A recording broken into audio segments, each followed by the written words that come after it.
All right. Got through 2 tonight. We did, surprisingly. Yeah. Well, there were shorter episodes. Yeah, which... All right. I'm not. And they I'm not packed. mad at it. They packed some punches. My notes are super stripped down because things kept happening. So that's not bad. So let's start with After 1. Or After 11, rather. No. The Heiress. Then, eggs. Then eggs. Yes, they recapped, and there were eggs. Yes. So, Mando's got his janky ship, Yeah. and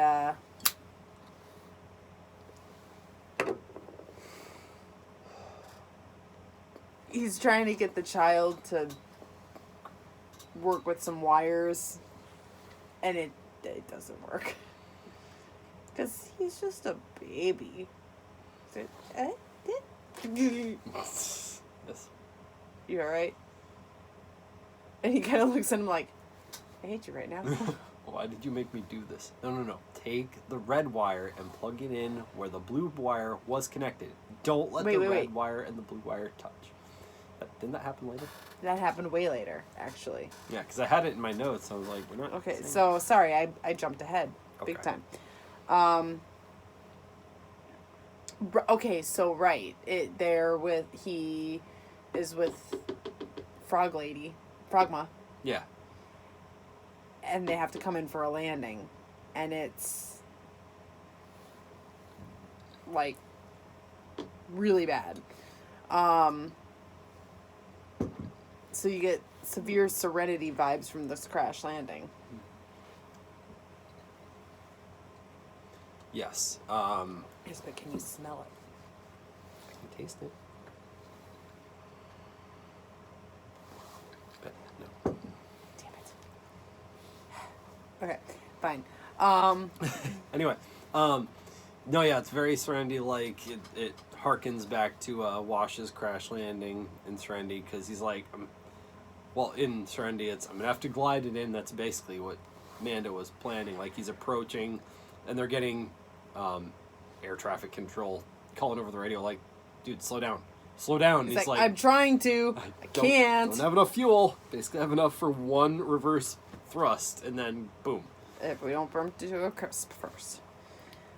But you got this... It's the same... Mon Calamari. Mon Calamari is the Akbar species. Oh, so it's the same species as Akbar. So, and he's just looking at it, at this whole thing playing out, and Mando crash lands, falls into the water. Disappointed Akbar is disappointed. Because he managed to get right over the landing platform and hit reverse thrusters and perfectly, stopped himself right above the platform. But then one of the landing thrusters misfired, so only one was working, so it went and flipped right into the sea. So, and then you got a crane, which is an AT-AT walker. Yep. So,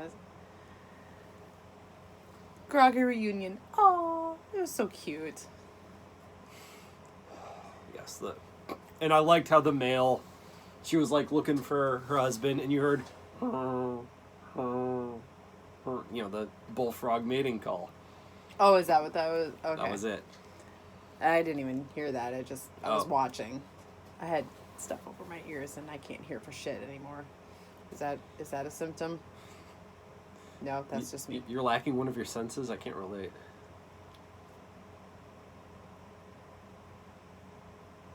We might be in some trouble.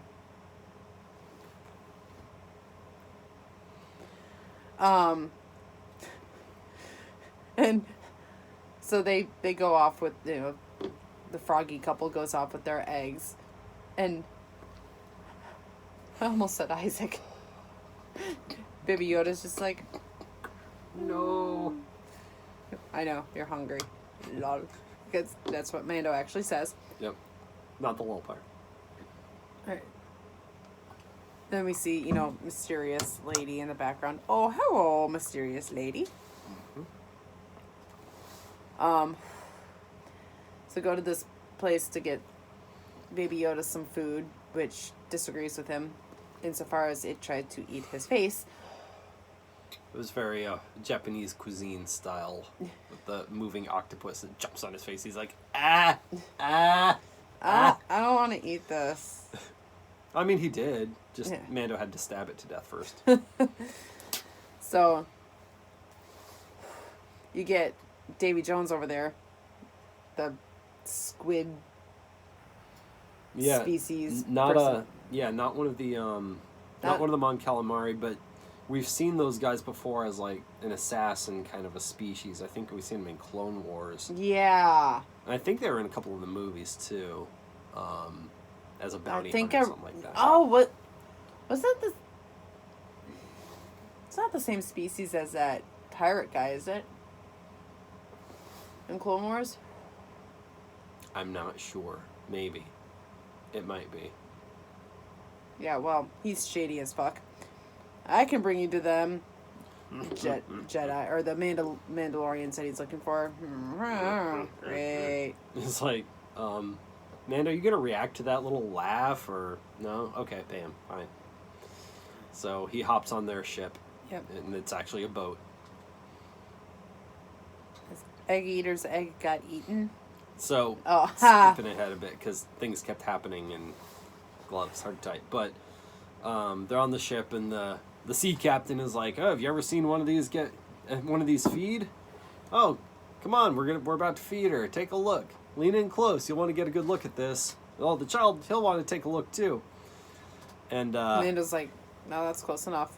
Yeah, and Baby Yoda's floating in his egg, kind of leaning over. Ooh, and they dump a bunch of fish into the middle little reservoir of the boat where they're apparently keeping something that they're feeding. And right as it's about to come up, you see the bubbles start to come up. The sea captain guy, knocks Baby Yoda's egg into the feeding tube, and this big sea monster goes, and eats Baby Yoda. And you see Baby Yoda, like, close up his egg real quick as he goes in. Ah!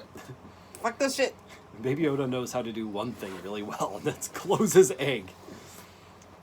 Which is good. Yeah. So Mando freaks out. Gets shoved in, and they're they're going after the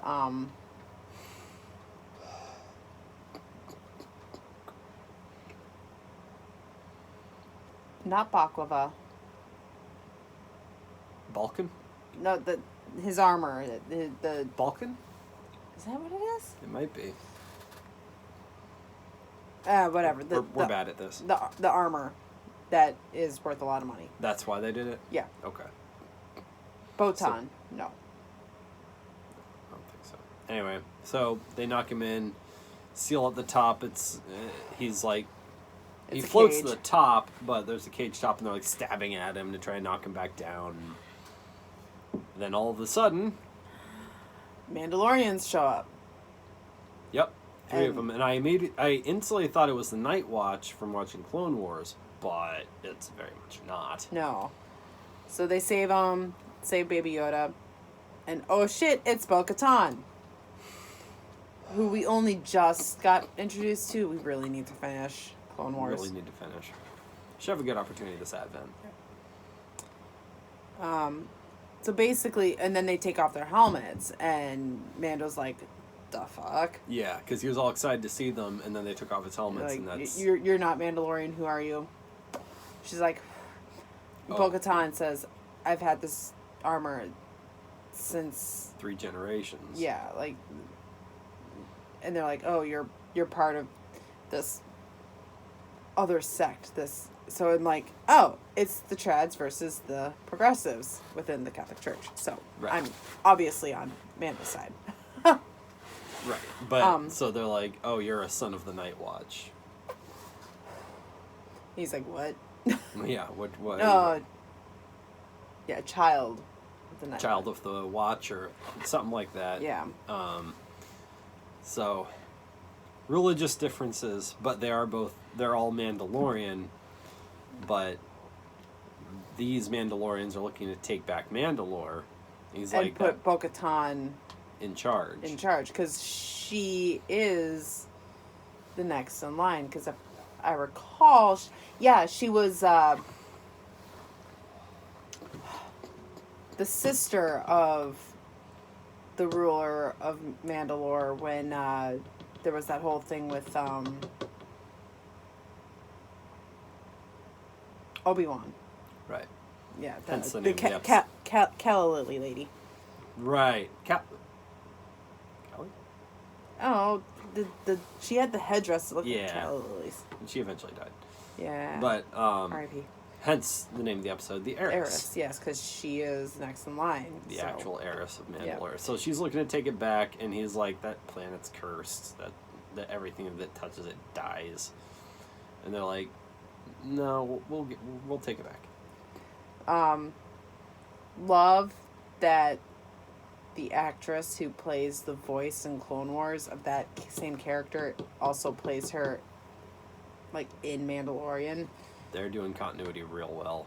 Katie Sackhoff. And it works out that they apparently picked voice actors and actresses that not necessarily look like the characters, but at least, it's working. The age is working. The figure is working. Yeah. You know what I mean? And then there was another character who was with them, and I cannot remember her name, but apparently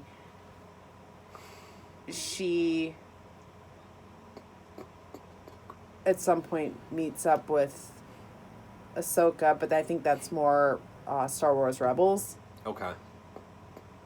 So that other female character Was canon. was canon.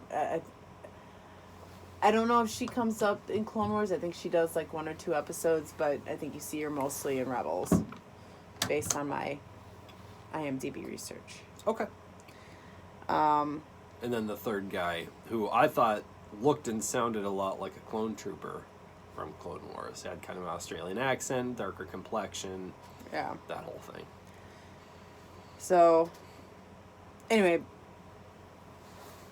Mando goes back and get he gets the child. He's like, nah, we're not part of the same thing. No, you're not. This is not the way. Whatever. He leaves. And he's walking along, and more of those squid guys come up, and the one is like, "You killed my brother," and he's just like, "Let me pass." Yeah. Dude, just can we not? My brother tried to kill you. You killed him back. Now I'm pissed about it. And he didn't even kill him back because he was. He was in the cage, and he's like, fuck you? Yeah, I bet you had it coming. But then the 3 Mandalorians come back, and they're like, Kill him, save his ass again. yep. Like, let's go have a drink. So they talk about this plan. That's when we find out about, taking back Mandalore. Right. I was a little distracted with looking stuff up at that point, I think. Oh, no, wait, it was the other episode that I was distracted. I didn't quite follow. It happened quickly, but basically they were like... They need weapons. They're like, we can show you to what you're looking for, because Mando explains, I'm looking for something called Jedi, who I think this little guy will be a part of them. And they're like, okay, but you have to help us. There's this ship. I can't remember if they said they're taking weapons to our enemies or something like that, and we want to take the weapons back to fortify ourselves for the war. I think that's what it is. They're just like, we need to take these weapons for our fight. It's like, okay, fine. So they see the ship, and they're like, the ship can't take off. We know the flight patterns. We know everything it does. It's going to just hang in the harbor. It has to clear harbor before it can take off. Before it can climb. So, should be fine. We'll have plenty of time. Yeah. So, then there's some nice techno music going on. Yeah, every time these guys show up, there's like this wicked fight scene techno music, and it's actually enjoyable. Mando had left the child with the frogs, and it was a really cute little scene because he leaves the child, and of course there's the thing with the eggs, and he's just like, dinner. But then he sees one emerge from the egg, a fertilized little frog, and he's like, you see him go, more food? living food, the best kind. I can no longer eat you on Fridays. Soldiers. Okay, so That's still kind of a fish. Sorry. So they get onto the ship.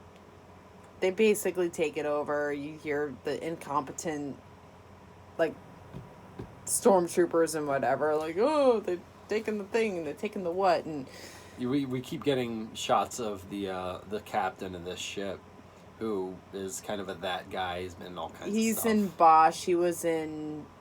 He was like a forensic analyst, like a computer forensic analyst, I think, in CSI. He's that guy. Yep. But he's standing in the ship all stoic, and they keep getting reports. Oh, there's some pirates attacking. All right, take them out. Well, there seems to be a lot of... There's at least 10 of them. And then he kind of looks at the pilot, and the pilot's like, I only scanned 4 extra life forms on board. Yeah, because the one was like, there's at least 10. Yeah. It's like, okay, take him out.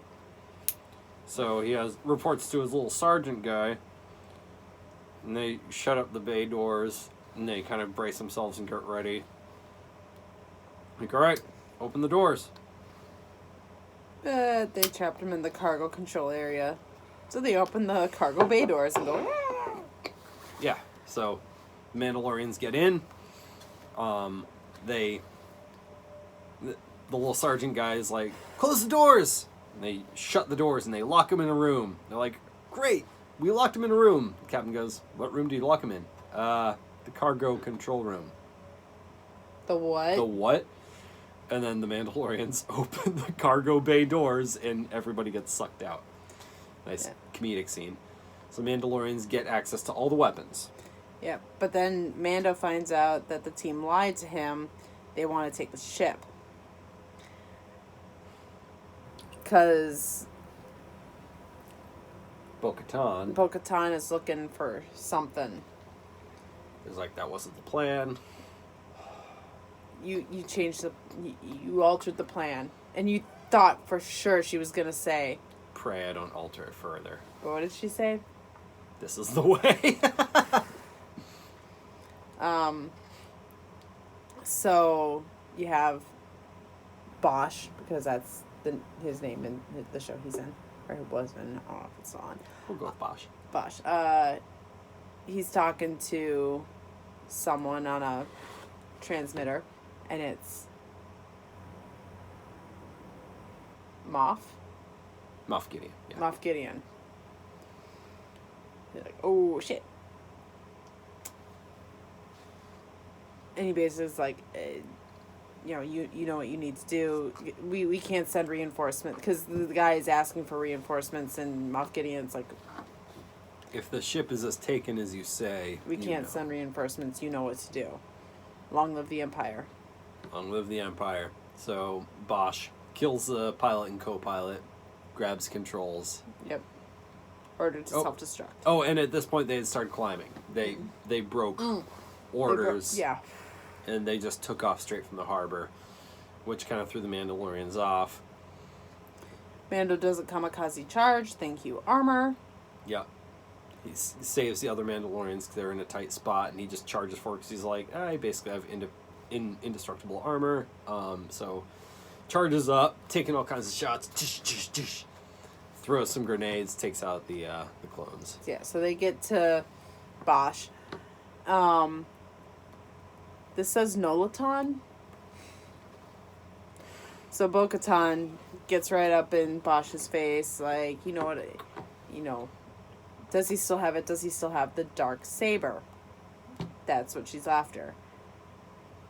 If you have to ask, you already know the answer. Yeah. That's what he so she knows that he has it, and So now they have the ship, and she asks Mando, "Are you sure you don't want to come with us?" And he's like, "I have my mission."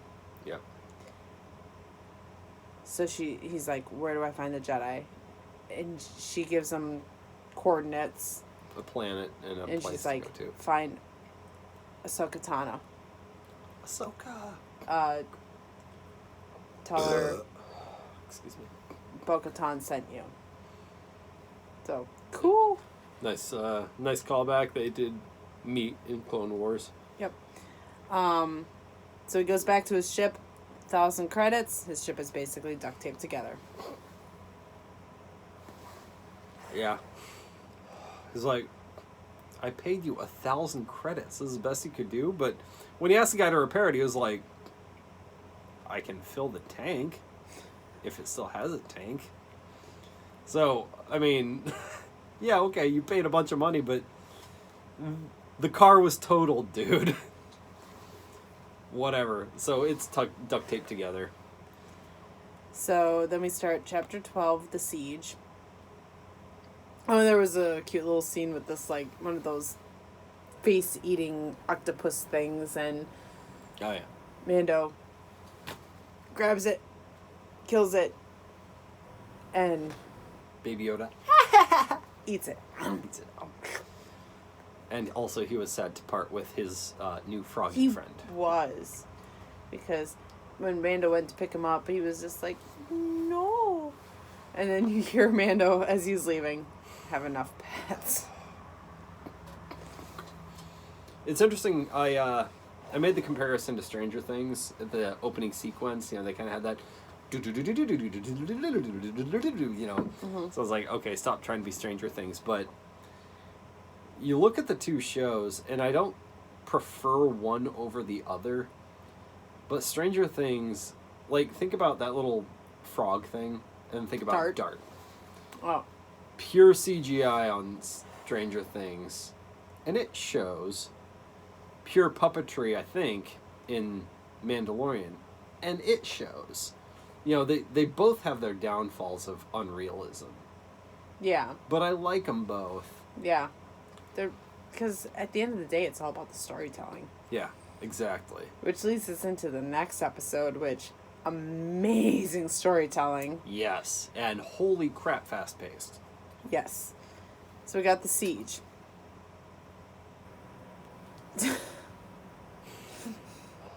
What? So this is the wire scene that I referenced before because I forgot which episode I was doing. So this is where Mando is trying to get the child who's, because Mando can't get into that little thing without taking off his armor. Or at all, even, I don't think. If he took off his armor, he might be able to reach through. But So he's got the child in there doing the wires, and that doesn't work out well. And you're right. This is what it's like to work tech support, Mando. plug the red wire where you just had the blue wire plugged in. Don't let them touch. Yes. That's what it's like. I'm so sorry. So, they're basically floating. He's like, we can't get to where we need to go. What do you feel about going back to Navarro, which is where Cara Dune and Carl Weathers, who directed this episode, that's where they're stationed.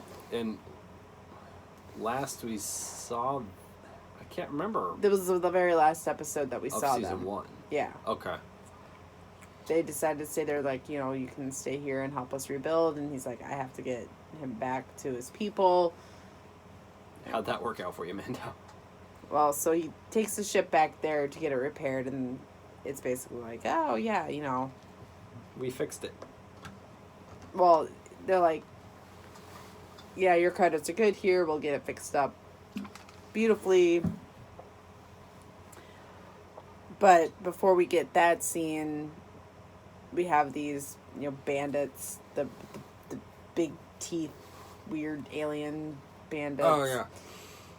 doing a thing. There's a I ferret. think it was the species from the original trilogy where that one guy was like, he doesn't like you. Yeah.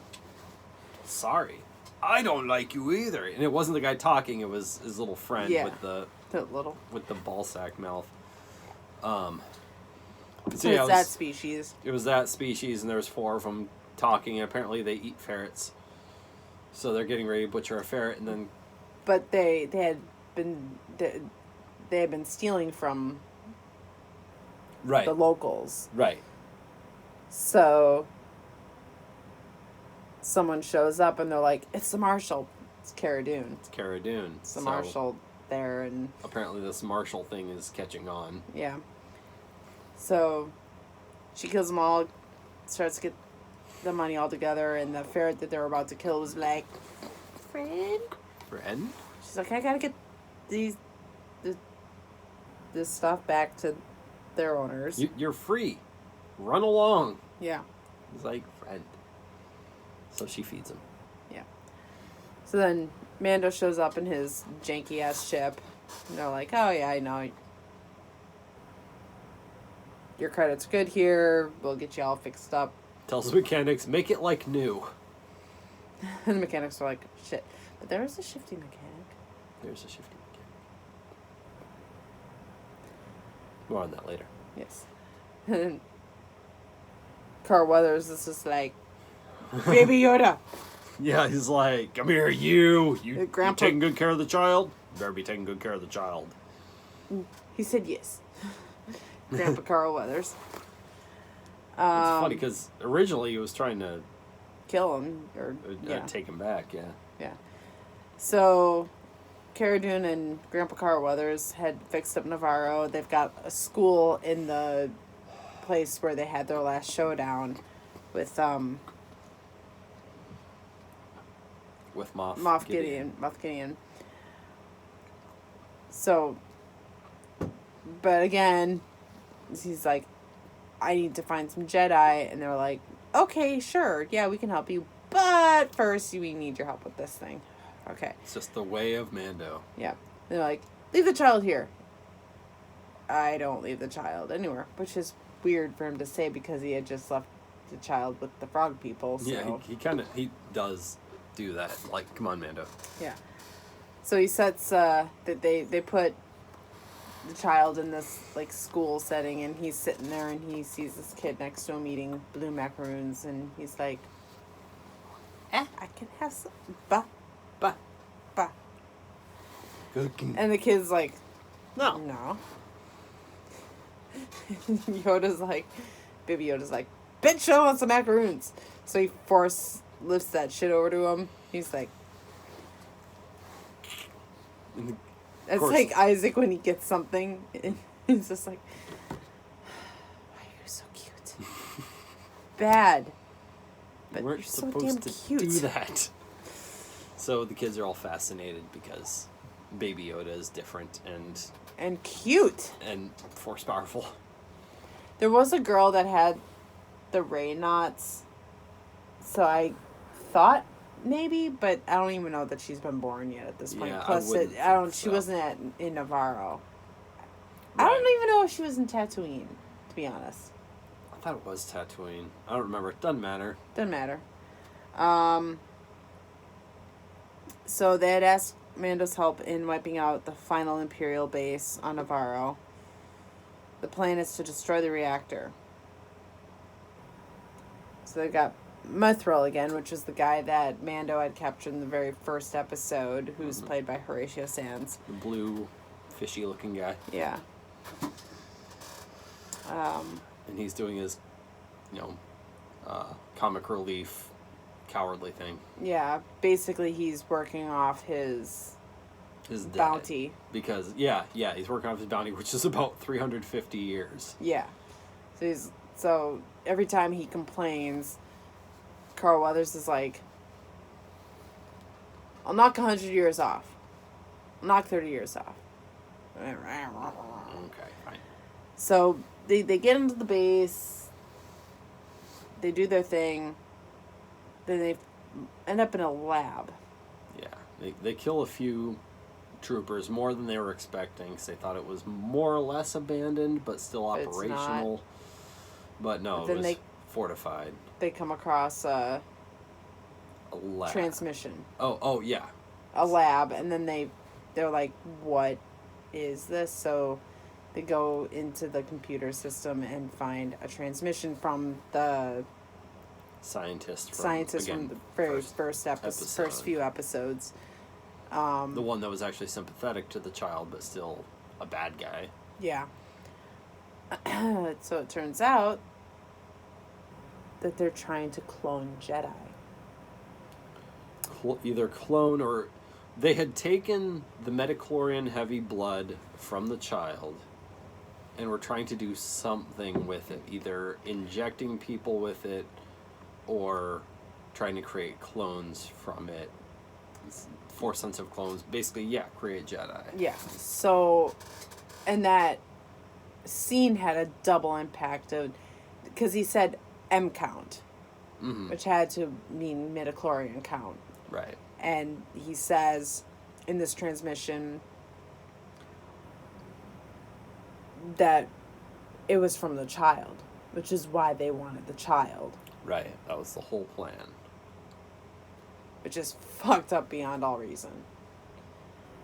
Also, it wasn't going well. So you got real Serenity vibes again. Once again, yeah, they said that some of most of the bodies rejected it. They had a couple of promising subjects, but then was it just the body broke down? Something. It didn't go into Reaver territory, but yeah, it wasn't going well. So they're trying to clone Jedi. Or at least implanting midichlorians into people, which to me, like that was a chill-inducing scene. Like, okay, characters aside, we are really getting into lore now. Yeah. This is awesome. And again, it brought up Serenity vibes, not just for the transmission itself and that it was going wrong, but Mal's speech afterwards of they keep trying to make people better.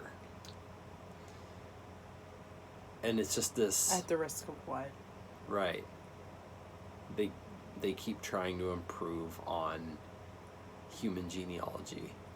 And we're fighting for natural existence, you know? Well, and like, the transmission scientist guy was like...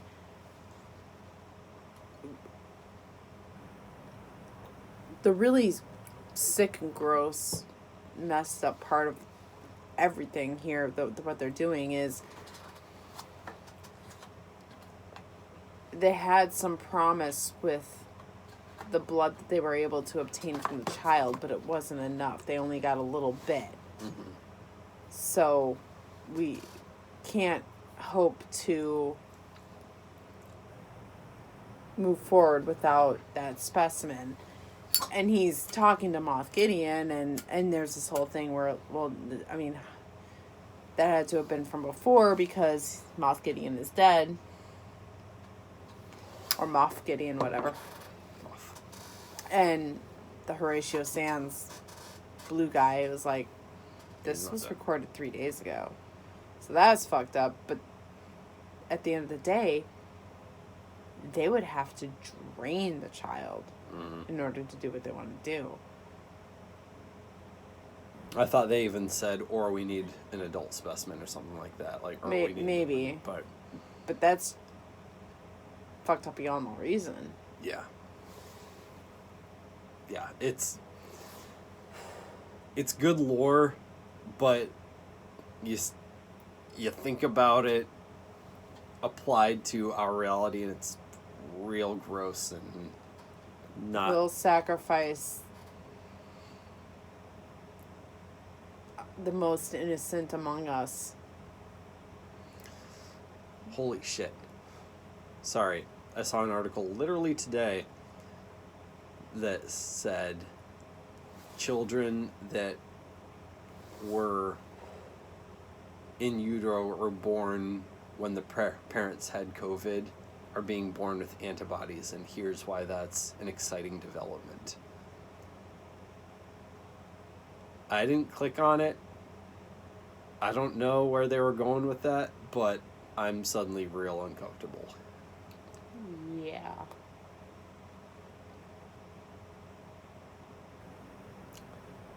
They wouldn't really kill babies for that, would they? No.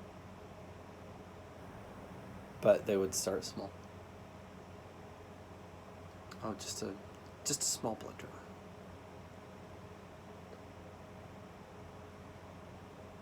It'll save so many lives. Just a little blood draw. It's a real bad slope. Slippery as all fuck. Yep. Anyway. Mm-hmm. So, getting back to the episode, Mando realizes what's going on.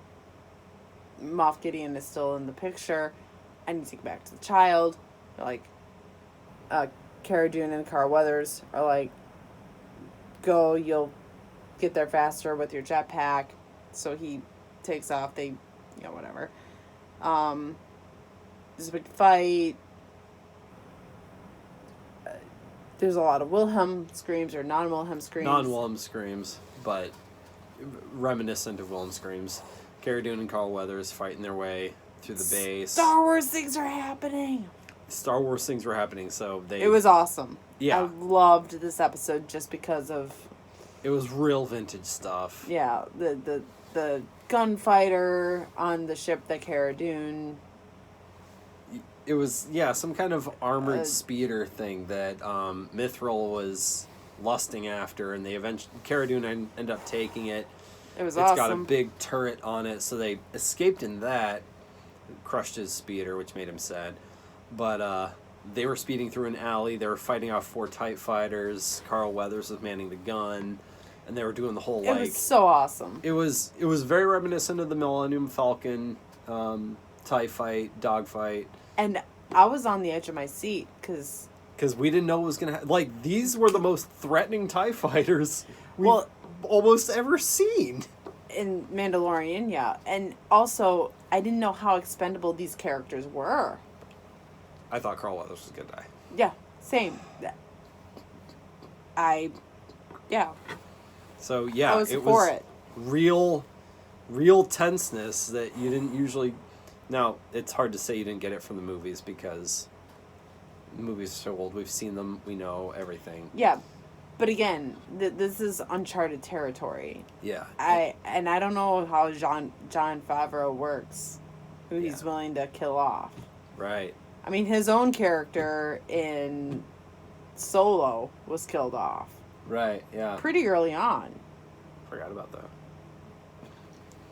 So the guy that was in the second episode, or Solo, having been played by the same actor who was in the second episode of Supernatural. Yeah. So yeah, it was real tense. And the action fit with the amount of tension. It was great. I was on the edge of my seat. It was a great dogfight scene. You'll love it. This, and then, like, between that and the big reveal about why they needed the child, it was such a good episode. So, anyway, Mando comes with his fixed up ship. Yeah, right as the TIE fighters, you can see, the pilot, very Star Wars filming. You can see the pilot. He's locking onto the Cara Dune, Carl Weathers ship, and Mithril. And right as they get locked on, here comes Mando out of nowhere on Razorback? What's the name of his ship? I can't remember. I have it later in my notes. We'll get to it. Comes out of nowhere. Razor Crest. Razor Crest, thank you. Takes out the TIE fighter. Amazing. Very Han Solo-esque. And what does he say right after he takes out the TIE fighter? Hang on, kid. Hang on, kid. right after Han Solo took out the TIE fighter in the exact same way to spring Luke free to take out the Death Star, he said, "You're all clear, kid." So it was a reference. It was a subtle-ish reference, but it was there. It was great, but this whole time, the kid has his blue macaroons, a la in the foil wrapper, which is very reminiscent of Thin Mints, by the way.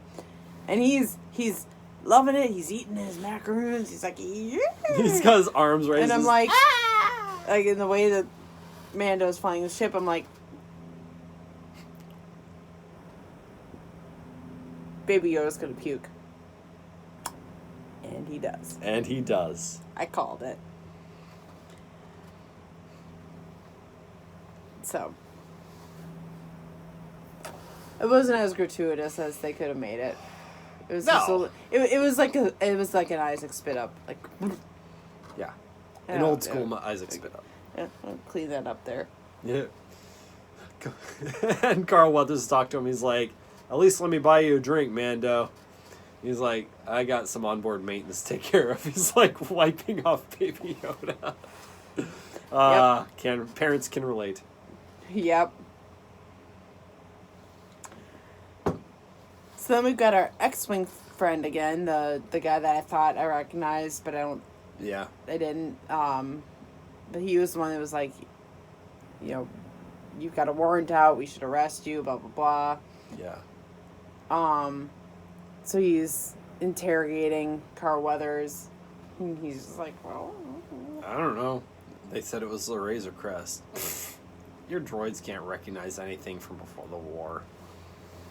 You know, he's being very aloof, and, you know, X-Wing guys knows exactly what's happening. He's like, okay, well, let us know if you find anything. You know, he's just... I'll call you. I'll call you. Yeah. And Horatio Sands' character is just like, what? What? It's interesting to see the rebels not be, you know, the instant good guys. They're the more corporate good guys now. They're the okay, yeah, you're cool, but I'm still not operating in your jurisdiction. Outer Rim. Outer Rim. Yeah, and they even mentioned core planets. So then he, the X-Wing guy, talks to Cara Dune, who's feeding her ferret, who she apparently now has. And it was a really interesting scene. Again, a big reason why I love this episode is because they dig deep. Yeah. Cara Dune is from Alderaan. And we didn't know that, did we? If we did, I forgot it. Yeah. So he's like... So this rebel guy, he's trying to recruit her. He's like, our intelligence or whatever, you're from Alderaan? Yeah. Did you lose anyone? I lost everyone. And it was a very sincere, my condolences. Yeah. Because he mentioned he was in the army, and he was with the rebels at the time of Alderaan. Which makes sense. He's an older guy. It wasn't that long ago. And so I wonder what her connection is to Princess Leia. Right, if anything. If her family served her family or I mean, they must have. Right? Because... But to what extent? Was she just, you know, a citizen? Sure. Or did her family serve Leia's family? That's what I'm interested in. Well, Cara Dune was a shock trooper. But again, I don't know if that was pre or post explosion. It must have been post. It must have been post. Yeah. Which would have, you know, like, this thing happened, and so now I'm going to be a shock trooper? Shock trooper. the initial offensive force, not a lot of defense there, but you throw a lot of firepower down and stun the other army until the rest of your army can back you up, kind of. Which is huge when you think about it. Why sign up for that if you didn't have a really close connection? Right. Probably not a kind of position you sign up for if you have a lot of connections. So how close was she to Leia? That might be a thing. It really well could be. I mean, Leia's still alive at this point. True. Very true. Man, I keep forgetting that.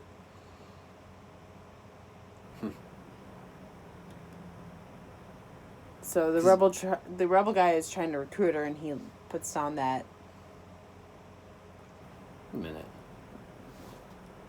rebellion emblem. But I'm so sorry. This show takes place after the immediately after the original trilogy?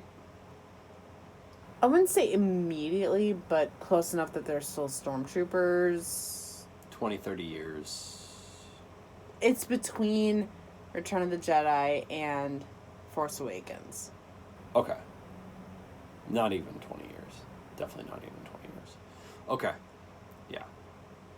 So yeah, sorry. I cut you off, but he put down the rebel. an emblem. Mm-hmm. It's the rebel emblem. She looks at it, kind of walks away. But kind of gives him a look. Kind of a appreciative, knowing look. Mm-hmm. Then we cut to an Empire ship. Right. And a female, Lieutenant of some kind. yeah, not a stormtrooper, but a Officer.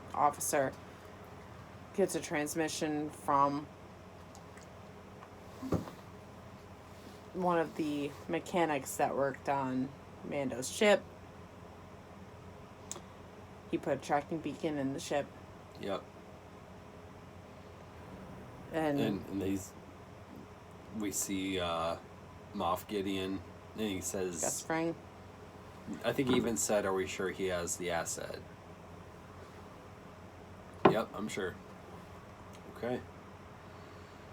So. And he's looking at something which you see his face and you see the back of something that he's looking at. Looks very Darth Vader. And his armor was very Darth Vader. It was. And it zooms out and you see this kind of army of something that he's putting together. It really makes me wonder if, I don't even know by the end of the season, but maybe towards the end of the series, we see Kylo Ren. Mm. And you know, they it's Disney Plus.